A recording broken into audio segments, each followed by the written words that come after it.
دردناک باب، ایک بڑا ہی یوں سمجھیے کہ دل خراش سانحہ میں نے آپ کو وہ بھی سنانا ہے، اور اس کے بعد نبی پاک علیہ الصلوۃ والسلام کا ایک عجیب طرز عمل وہ بھی سنانا ہے۔ پوری دنیا کی تاریخ میں ایسا ریئیکشن کہیں دیکھنے کو نہیں ملتا۔ پہلے تو وہ دردناک سانحہ کیا تھا؟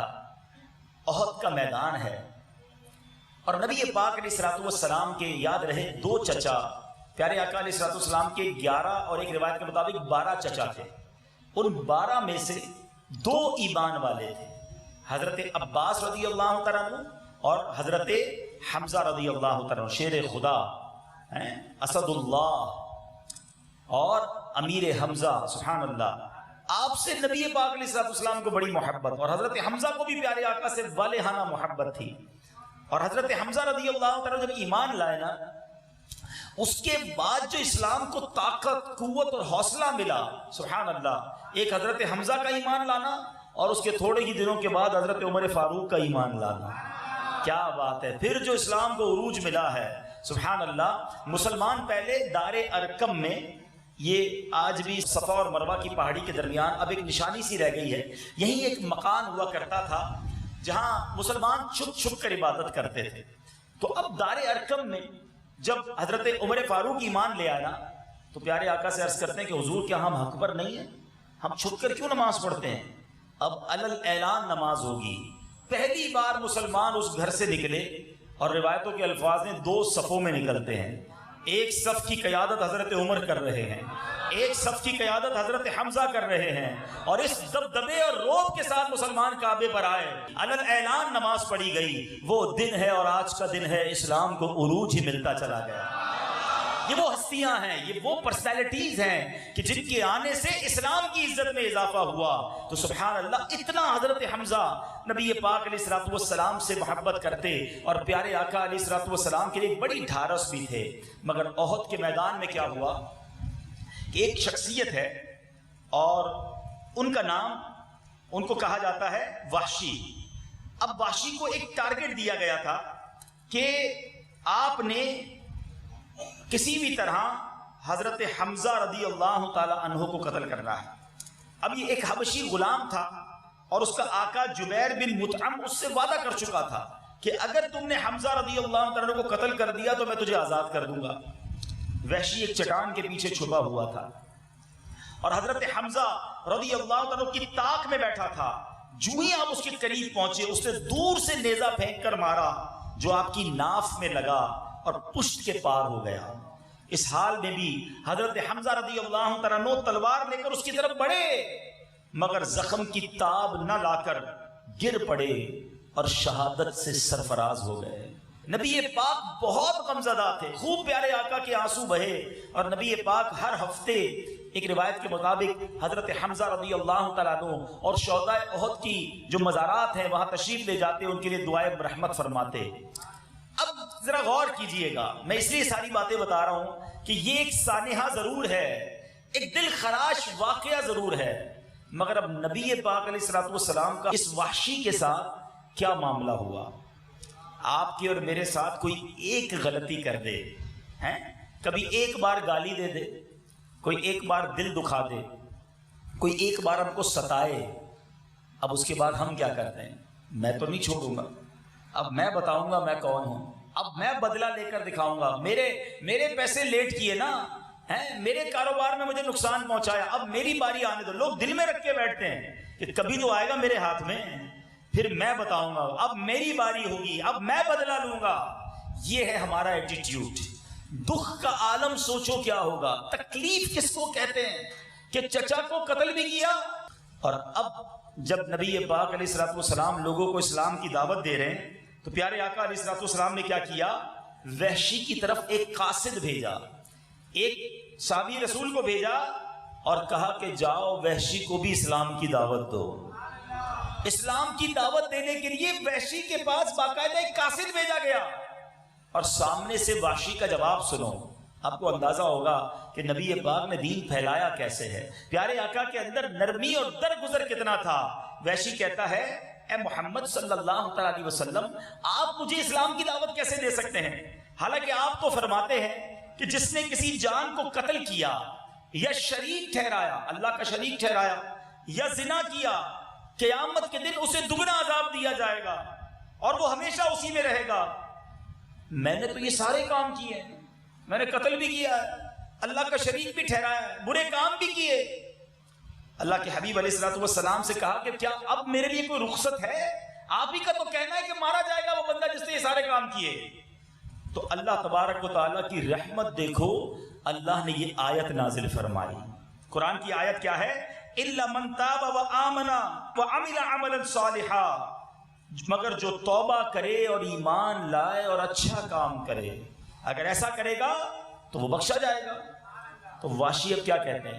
کہتے ہیں کہ جب یہ آیت بھیجی گئی کہ واشی کے پاس یہ آیت نازل ہوئی ہے تو کہا یہ شرط تو بہت مشکل ہے، ممکن ہے میں اس پر عمل نہ کر سکوں، کیونکہ عمل بھی تو کرنا پڑے گا سالے، توبہ بھی کرنی ہے، اچھے عمل بھی کرنے ہیں، اگر میں نہ کر سکا تو پھر کوئی اور رخصت ہے؟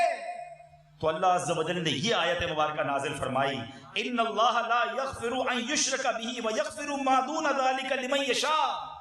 اللہ نے فرمایا کہ بے شک اللہ اسے نہیں بخشتا کہ اس کے ساتھ کفر کیا جائے، اور کفر سے نیچے جو کچھ ہے جسے چاہے معاف فرما دیتا ہے۔ اب یہ آیت بھیجی گئی کہ دیکھو یہ آیت آ گئی ہے، کہتا ہے اس میں بھی اشکال ہے نا، جسے چاہے اللہ جسے چاہے بخشے، کیا پتا میری باری اس میں نہ ہے، کوئی اور رخصت ہے؟ مطلب نیگوشیشن کس سے ہو رہی ہے؟ ذرا بات سمجھیے گا۔ یعنی ایک بندہ جس نے آپ کا بڑا دل دکھایا ہو، آپ کو کوئی سمجھائے کہ یار اب معاف کر دو، بہت سال ہو گئے، گھر بلا لو، چلو یار دوستی کر لو، آپ کا چلو تمہیں اچھا لگتا ہے تو گھر پہ بلا کے لے، اس کو بلانے جائے اور وہ کہے میں گھر پہ تو آؤں گا لیکن میرا یہ مطالبہ ہے، تو آپ کیا کہیں گے؟ کمال ہے یار، ایک تو گھر پہ بلا رہا ہوں، معاف کر رہا ہوں، اور اب مطالبے بھی شروع ہو گئے۔ نبی پاک قاصد بھیج رہے ہیں۔ ویشی کہتا ہے کوئی رعایت ہے؟ ایک آیت پہنچی، اس میں بھی مجھے اشکال ہے، کوئی اور رخصت ہے؟ دوسری آیت پہنچی، اس میں بھی مجھے کچھ اشکال ہے، کیونکہ اس میں اللہ نے فرمایا جسے چاہے بخش دے، پتہ نہیں میری باری آئے گی کہ نہیں، اب بتائیے کیا کوئی اور رخصت ہے؟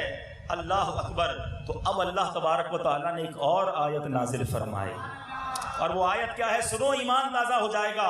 اللہ فرماتا ہے قل یا عبادی الذین اسرفوا علی انفسہم لا تقنطوا من رحمت اللہ ان اللہ یغفر الذنوب جمیعا انہ هو الغفور الرحیم۔ یہ آیت جب وحشی کی طرف بھیجی گئی، اللہ اکبر، تو وحشی کہتا ہے ہاں اس میں بخشش کی گارنٹی ہے، اس میں اللہ نے وعدہ فرما لیا ہے۔ اب جناب اللہ کی حبیب کی بارگاہ میں حاضر ہوتا ہے، وحشی اسلام قبول کر لیتے ہیں، صحابیت کا درجہ پا لیتے ہیں۔ اللہ اکبر۔ صحابہ نے بڑا کمال کا سوال کیا کہ حضور یہ بتائیے کہ یہ جو آیت کریمہ نازل ہوئی ہے یہ فقط وحشی کے لیے ہے یا سارے مسلمانوں کے لیے ہے؟ اللہ کے حبیب فرماتے ہیں کہ تمام مسلمانوں کے لیے ہے۔ یہ وعدہ، یہ مغفرت، یہ رحمت، یہ اللہ کی سب کے لیے ہے، بس اللہ تبارک و تعالیٰ سے دوستی کرنا والا ہونا چاہیے۔ اللہ اکبر۔ تو اے میرے میٹھے اسلامی بھائیوں، اب ہم نے اس واقعے سے کیا سیکھا؟ یہی میرا آج کا ٹاپک ہے، یہی میرا آج کا موضوع ہے۔ دو باتیں سیکھنی ہیں۔ جو بدلہ اور ریونج کی آگ میں جیتے ہیں، جو کہتے ہیں میں نہیں چھوڑوں گا، میں بدلہ لے کر رہوں گا، جناب پیٹھ کا جواب پتھر سے ہونا چاہیے۔ گھر کے گھر ٹوٹ گئے، خاندان کے خاندان ٹوٹ گئے، دشمنیاں پالے بیٹھے ہیں، یہ نہ کرو، یہ اسلام نہیں ہے۔